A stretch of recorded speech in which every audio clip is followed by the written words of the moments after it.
Good evening. আমি সুহিতা চলে এলাম তোমাদের সঙ্গে বিকেলবেলা একটু আড্ডা মারতে।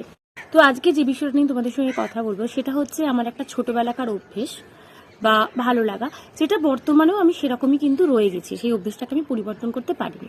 সেটা হচ্ছে ছোটবেলায় আমি ভীষণ ডিবেট কম্পিটিশনে যেতে পছন্দ করতাম। শুধু ডিবেট কম্পিটিশনই নয়, বাড়িতে যে কথাটা বা যেটা আমার পছন্দ হতো না বা যুক্তি দিয়ে আমাকে হারাতে হতো, যেটা মনে হয় আমার ঠিক, সেটা যদি অন্য কেউ যতক্ষণ পর্যন্ত আমাকে ভুল না প্রমাণ করতো আমি সেই বিষয়টা কখনোই অ্যাকসেপ্ট করতাম না।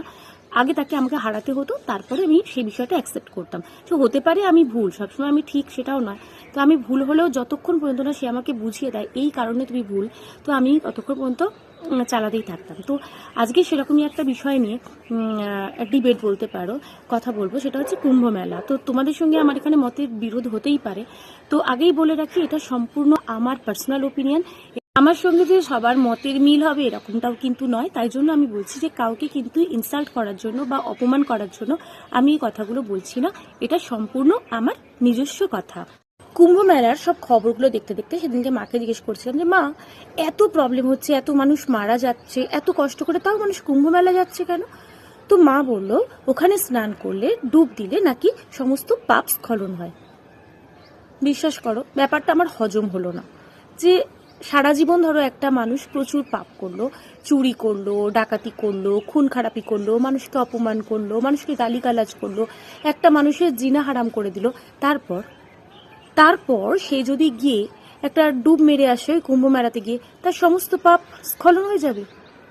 আর যেই মানুষটা ধরো কিছু করলো না, আমি জানি কম বেশি প্রত্যেকটা মানুষই কিছু না কিছু পাপ করেই থাকে, তার জানতেই হোক অজান্তেই হোক। যেই মানুষটা ধরো নিজের অজান্তেই ধরো কিছু পাপ করেছে, সেরমভাবে কিছু পাপ করেনি, সে যদি কুম্ভ মেলা থেকে স্নান না করে সে পাপী। আর যেই মানুষটা প্রচুর পাপ করার পর গিয়ে কুম্ভ মেলা থেকে তিনটে ডুব মারলো, সে হয়ে গেল পুণ্যবান। Is it possible? আমার কথাটা সত্যি হজম হলো না, আমি এটা মানতে পারি না। আমি এটা একদম এর বিরোধী এই কথাটার। যেই মানুষটা সারা জীবন খারাপ কাজ করে, কোনোদিনও ওই 3 ডুব তাকে তার জীবনে পুণ্য আনতে পারে না। দেখো, প্রথমেই বলি আমি একজন অতি অতি অতি সাধারণ মানুষ। সত্যিকারে কুম্ভ মেলাতে গিয়ে কি হয় না হয়, হয়তো এর পেছনে অনেক কারণ আছে, সত্যি কিছু আছে আছে আমি একজন সাধারণ মানুষের দৃষ্টিভঙ্গি দিয়ে কথাটা বলছি। যদিও তার মানে এই নয় যে আমি নাস্তিক, আমি ঠাকুরকে বিশ্বাস করি না। আমি কিন্তু ঠাকুরকে যথেষ্টই বিশ্বাস করি, কিন্তু তারপরেও আমি কিছু কথা কোনো মতেই মানতে পারি না। ছোট থেকে বাপির কাছে শিক্ষা পেয়েছি যে যা কিছুই ঘটে যাক, নিজের কর্মটা, ভালো কর্মটা করে যাও। তো এখন ভাবছি সেই শিক্ষাটা তো হয়তো ভুল। তাহলে যদি খারাপ কর্ম করে ওই 3টে ডুব মেরেই সমস্ত কিছু ঠিক হয়ে যায়, তাহলে কি দরকার সারা জীবনে তো কষ্ট করার, ভালো কর্ম করার?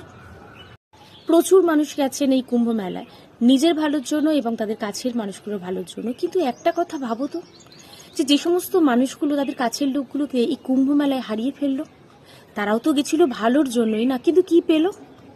তাহলে সত্যি কি এই কুম্ভ মেলার 3টে ডুব সত্যি পূর্ণ করতে পারে, মানুষের ভালো করতে পারে? না তো না। সবশেষে একটাই কথা বলবো, কাছের মানুষদের বিপদে ফেলে পূর্ণ করতে যাওয়ার বিন্দুমাত্র ইচ্ছে নেই আমার। আমি কর্মফলে বিশ্বাসী, ভালো কাজ করতে চেষ্টা করব, তাতে যতটুকু পূর্ণ হয় হবে, না হলে নয়। কারো খারাপ লাগলে তার জন্য অগ্রিম ক্ষমা চেয়ে নিলাম। তো চলো আজকের মতো টাটা। সবাই ভালো থেকো, ভালো রেখো।